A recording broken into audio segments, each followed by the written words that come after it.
luz para o meu caminho e lâmpada para os nossos pés é a tua palavra. Meus irmãos, bom dia. Tudo bem com vocês? Calma, calma.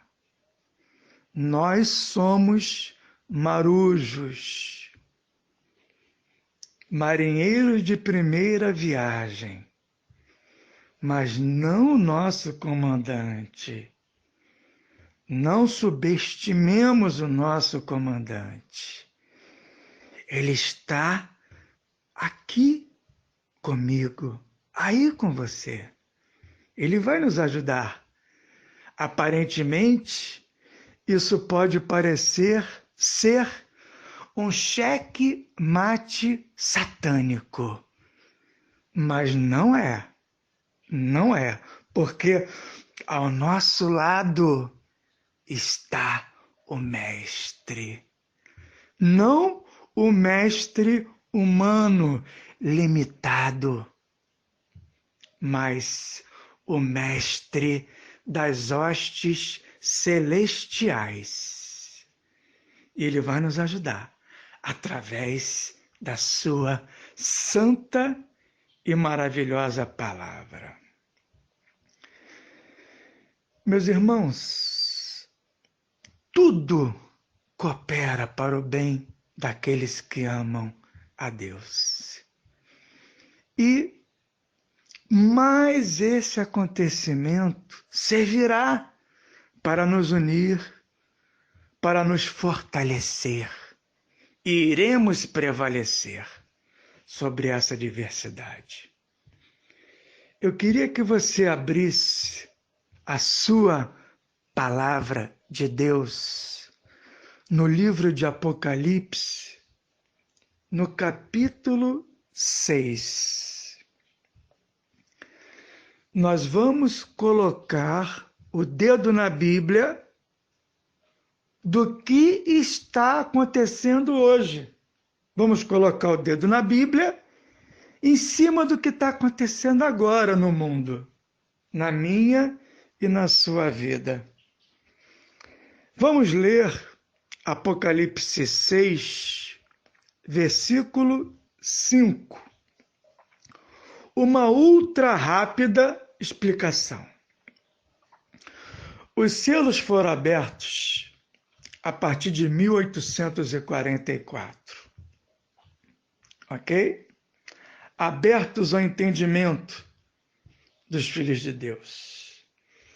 E a abertura desses selos representou cronologicamente o primeiro selo, que foi o movimento puro e maravilhoso chamado Movimento Adventista. Não confunda Movimento Adventista com Igreja Adventista. Aquele cavalo branco abrigava sobre ele o rei. Cristo saiu para vencer. Vencer o quê? Vencer o pecado. Essa é a principal guerra a ser travada nesse planeta. E ali naquele movimento, as pessoas abriram o coração para os céus e houve conversões verdadeiras em massa. E pessoas se prepararam para a volta de Cristo. Não vou explicar o que aconteceu, não é o intuito desse áudio. Isso aconteceu a partir do ano 1800 em diante, no desenrolar desse século. Mais para frente, sai o cavalo vermelho. Repare que não é o mesmo cavalo, porque o versículo 3, mais propriamente, ali diz que abre o segundo selo, e mais propriamente, no versículo 4, diz que saiu outro cavalo. Não era o mesmo cavalo, consequentemente, não era o mesmo cavaleiro. Ok? E esse cavalo era vermelho. Aí nós andamos no tempo, já estamos nos anos de 1900, não mais 1800, e vemos a Primeira e a Segunda Grande Guerras Mundiais. Esse cavaleiro montado sobre o cavalo vermelho é o papado, que instigou tanto a Primeira quanto a Segunda Grande Guerra. E continuamos andando na linha do tempo. Portanto, o cavaleiro preto, o cavalo preto, ele revela o momento atual que estamos vivendo. Eu fiz esse pequeno prelúdio para lhe situar no tempo e no espaço. Agora vamos ler o versículo 5. Está escrito: quando abriu o terceiro selo, ouvi o terceiro ser vivente dizendo: Luiz, quem são esses seres viventes? Esses seres viventes são os 4 anjos mais poderosos do céu, aqueles que lá em Apocalipse 7 detêm os 4 anjos caídos mais poderosos de Satanás. E cada um desses seres viventes, eles anunciam o acontecimento. E o ser vivente do terceiro selo, ele está descrito lá em Apocalipse 4. Vamos ler? Apocalipse 4, versículo 7. Está escrito: o primeiro ser vivente é semelhante a leão. Por que semelhante a leão? Porque ele é o leão da tribo de Judá. É o primeiro ser vivente que anuncia o primeiro selo. Não é verdade? Lá em Apocalipse 6, versículo 1, o cordeiro que é Cristo abre um dos 7 selos e um dos 4 seres viventes anuncia como se fosse voz de trovão. Toda vez que você vê a voz de trovão na Bíblia, é uma alusão à voz de Deus. E o primeiro ser vivente, ele diz, vem. E ali vem o leão da tribo de Judá. É por isso que Apocalipse 4, o primeiro ser vivente, é semelhante a leão. E o segundo ser vivente? Apocalipse 4, 7. O segundo semelhante a novilho. Por que novilho? Porque a Primeira e a Segunda Grande Guerra Mundial representaram o holocausto, sacrifício, simbolizado pelo novilho, pelo boi. Foi o momento da maior mortandade da história da Terra. Só morreram mais pessoas na Primeira e na Segunda Grande Guerra Mundial na Inquisição. Só que a Inquisição foi ao longo de décadas, de centenas de anos. Mas na Primeira e Segunda Grande Guerra Mundial, pessoas foram exterminadas em questão de poucos anos. Foi uma grande mortandade. É por isso que o ser que anuncia o acontecimento desse cavalo vermelho, ele é semelhante a novilho. Luiz, e o terceiro ser vivente que anuncia Apocalipse 6, versículo 5, que é o cavalo preto? Esse ser vivente é semelhante ao quê? Ele é semelhante ao homem. O terceiro tem o rosto como de homem. E já adiantando o quarto, ele é a águia, que representa a destruição, que é a grande tribulação. Então, por que o terceiro ser vivente que anuncia Apocalipse 6, versículo 5, o terceiro selo? Por quê?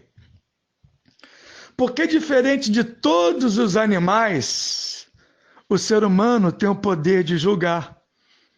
Ele tem o poder da escolha, do livre-arbítrio, diferente de todos os animais criados. Ele pode decidir o seu destino. Ele pode fazer a sua própria escolha. E é por isso que quem abre quem abre o cordeiro e quem anuncia o terceiro selo é o ser semelhante a rosto de homem, representando que essa mensagem é para mim e para você. E o que aquele cavaleiro tem nas mãos? Já lhe adiantando que esse cavalo é o mesmo cavalo do versículo 2, porque a expressão é a mesma. Vi então e eis um cavalo branco. Perceberam? Vi então e eis um cavalo branco. No versículo 5. Então vi e eis um cavalo preto. Eis um cavalo branco, eis um cavalo preto. O cavalo que era branco, que representava a igreja que era pura, torna-se preto. Ausência de cor. Então não é um outro cavalo, não é uma outra igreja, como está no segundo selo. É o mesmo cavalo, porém ele mudou de cor, revelando que mudou o estado da igreja. A igreja, ela não está mais pura, mas o cavaleiro é o mesmo. Porém, o cavaleiro agora não está vencendo em nós, na Laodiceia, que é a igreja atual. E ele tem um outro instrumento na mão. No primeiro selo ele tem um arco, sinal de vitória. Mas aqui ele tem uma balança. E você quer saber o que significa essa balança? Eu vou lhe explicar. E o que é a balança na mão de Cristo, em cima do cavalo preto? Sabemos que aquele cavalo que representava o movimento adventista e era puro, se tornou negro, representando a igreja dos últimos dias. Laodiceia significa o povo do julgamento dos últimos dias. E o arco que estava na mão de Cristo, que saiu para vencer, deu lugar à balança. A balança, como sabemos, é um símbolo universal de justiça. Em todos os tribunais do mundo, de todas as culturas, a justiça é representada pela balança. Mas não fiquemos com os ensinamentos supostamente do mundo. Vamos para a Bíblia. Aonde que nós vemos na palavra de Deus uma balança pesando pessoas? Nós vamos encontrar isso no livro de Daniel. Abra em Daniel, no capítulo 5. Ali nós vemos Belsazar, que era genro de Nabonido, que era filho de Nabucodonosor. Belsazar casou com a filha de Nabonido. Nabonido e Nabucodonosor se voltaram para Deus. Passaram a contemplar, a estudar as coisas de Deus. Ficaram maravilhados com o que Deus fez através da vida de Nabucodonosor e seu filho seguiu.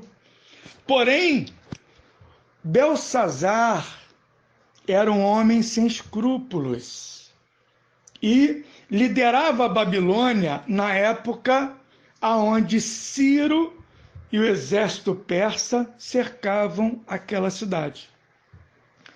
Belsazar se proveu, se abasteceu de muitos mantimentos e a cidade era regada pelo rio Eufrates, muita água. E ele jamais poderia imaginar que naquela mesma noite a cidade seria invadida e ele morreria, porque eles tinham mantimentos para muitos anos. Porém, Ciro, desviando o curso do rio Eufrates, que passava por debaixo das muralhas de Babilônia, muralhas essas que tinham 110 metros, eram inexpugnáveis. A espessura dessas muralhas era tão grande que lá em cima passavam carruagens, para você ter uma ideia do quanto que aquelas muralhas eram grossas.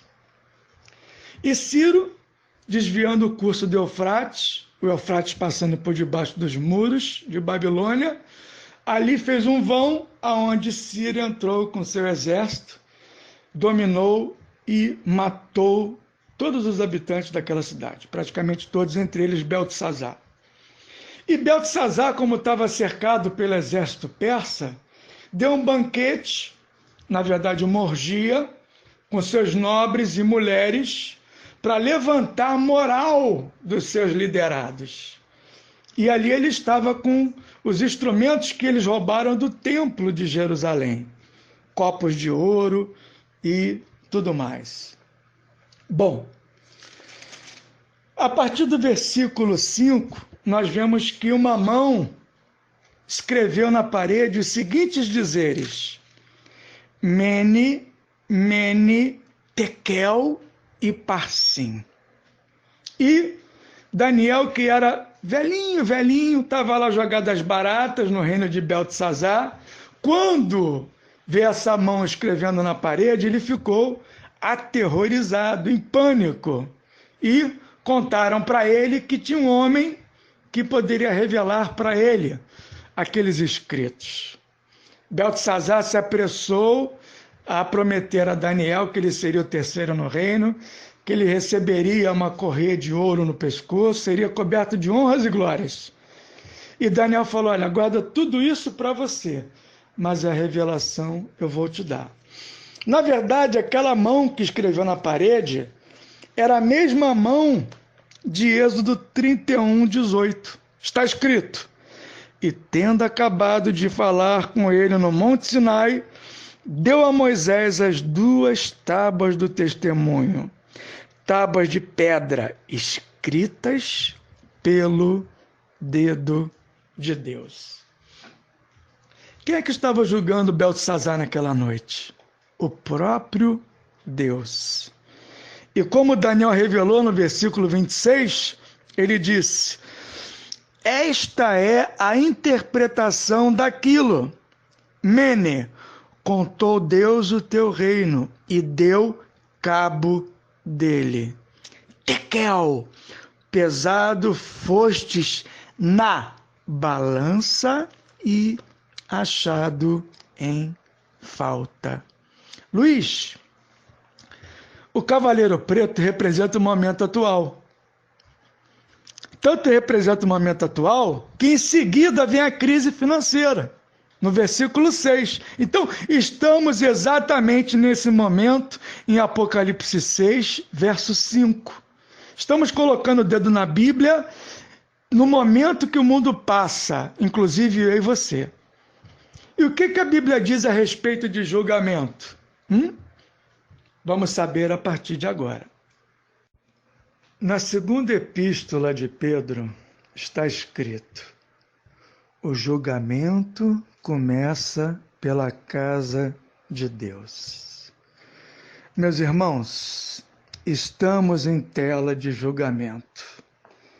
E da casa de Deus, que é o povo cristão espalhado pelo mundo, nós que vivemos a verdade presente, seremos os primeiros a serem julgados. Ok? Particularmente nós que recebemos a mensagem dos últimos 7 anos, dos 6.000 anos de pecado, somos os primeiros da lista.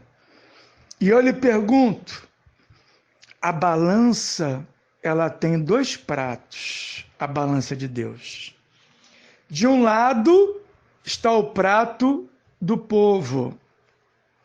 Do outro lado está o prato dos obreiros, daqueles que fazem a obra de Deus. Um interage no outro, assim como os pratos da balança, um influencia no outro.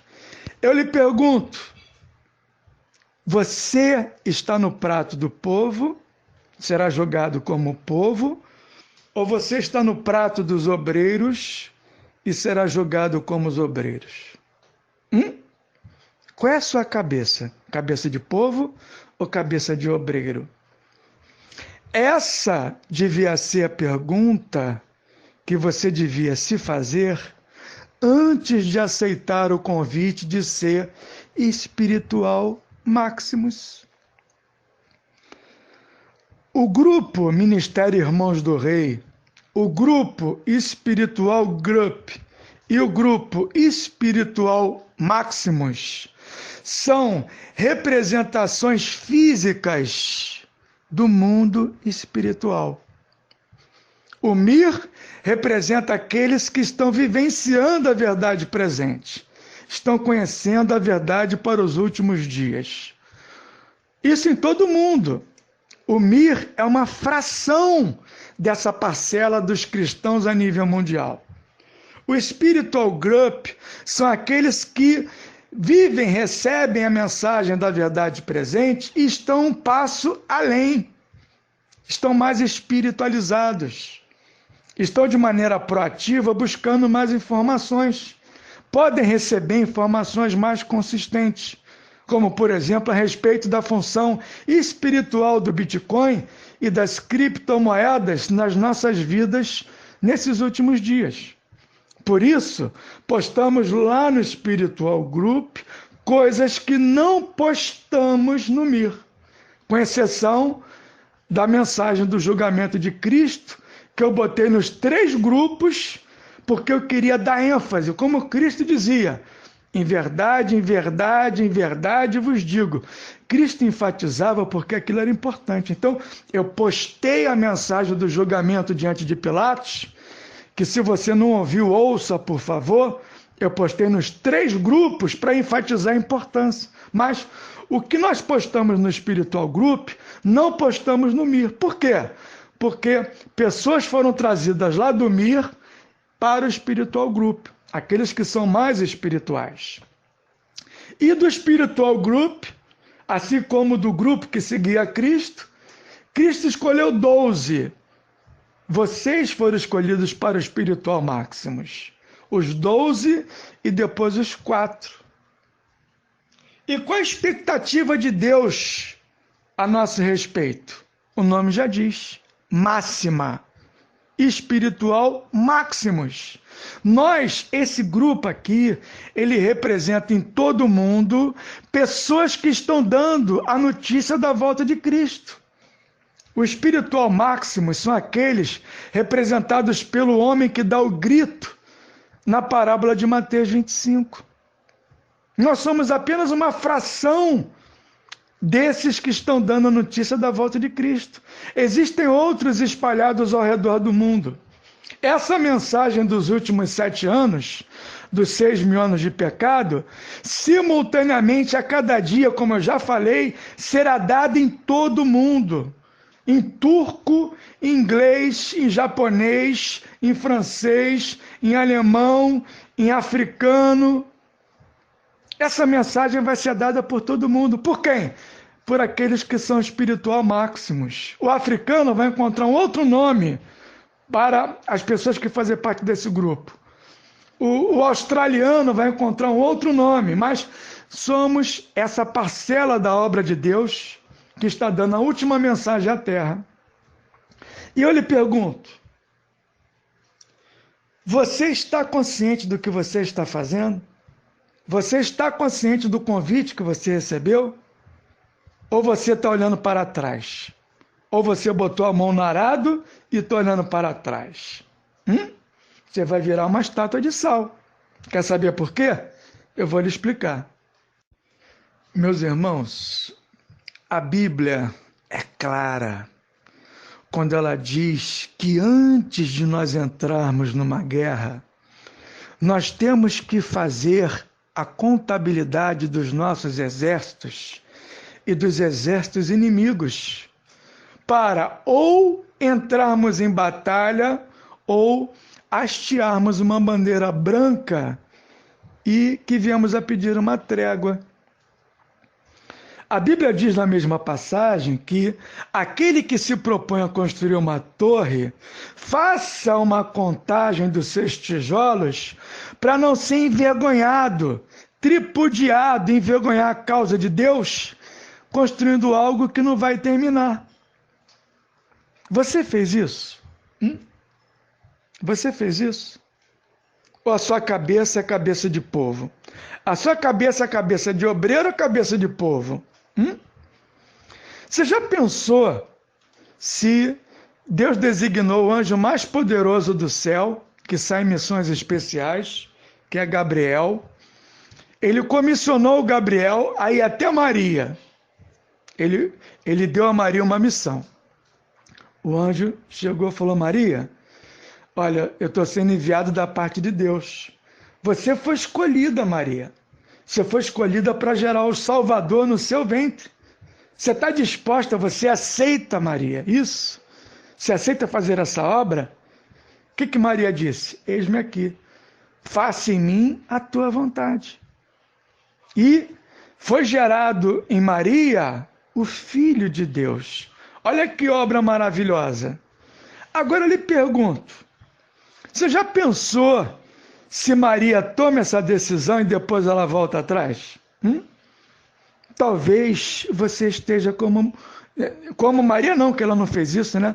Mas talvez, se você estivesse no lugar de Maria, quem sabe isso poderia acontecer com você.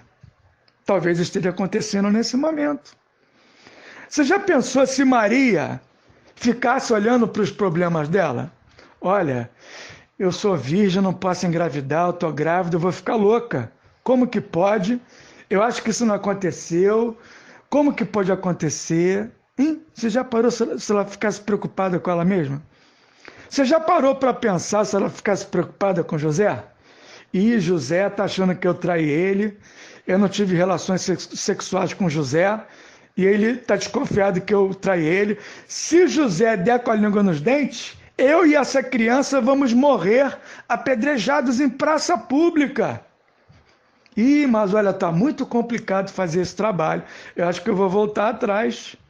Olha, está muita despesa. Olha, eu estou com esse bebê no ventre, poxa, eu não tenho como ter essa criança, eu não tenho dinheiro, não tenho maternidade, não tenho como ter. Eu estou passando dificuldade, eu estou sendo julgada. José olha para mim atravessado até hoje. As pessoas olham para mim e ficam desconfiadas. Você já parou para pensar se Maria começasse a contemplar os problemas dela e não agisse pela fé? Sabe o que ia acontecer? Ela ia chamar o rabino não sei das quantas lá e ia pedir para tirar aquele filho, ia querer abortar. Não quero não, porque isso aqui é muita responsabilidade. Eu não estou dando conta, eu não tenho tempo de cuidar dessa criança. Isso aqui é uma responsabilidade tremenda. Eu tenho meus problemas para cuidar. Eu não posso ficar cuidando desse problema aqui. Isso aqui é muita coisa para mim, eu não estou suportando. Você já parou para pensar se Maria tivesse essa atitude? Já parou para pensar? Jesus, ele foi claro. Quem não está disposto a deixar mãe, pai, filhos, bens, propriedades por amor de mim, não é digno de mim. Jesus não estava falando com o povo. Jesus estava falando com os discípulos, com os apóstolos. Tanto que Pedro falou: Senhor, abrimos mão de tudo, deixei tudo, e o que eu vou ganhar? Ele falou assim: olha, você vai ganhar a vida eterna e ainda nessa vida você vai ganhar 100 vezes mais. Ainda onde? Nessa vida. Mas eu lhe pergunto, Pedro ficava preocupado com a pescaria? Pedro ficava preocupado com os filhos, com a mulher? Ele tinha mulher, ele ficava preocupado? Você viu na Bíblia Filipe, André, Bartimeu, Natanael, Judas nacionalista, o Zelote? Você vê eles preocupados? Você vê relato na Bíblia deles ali envolvidos nas coisas com a família, com parentes, com dinheiro, com dívida? Mateus, Mateus era publicano, abriu mão. Você vê eles preocupados com isso? Você sabe por quê que você não vê? Porque isso não existia.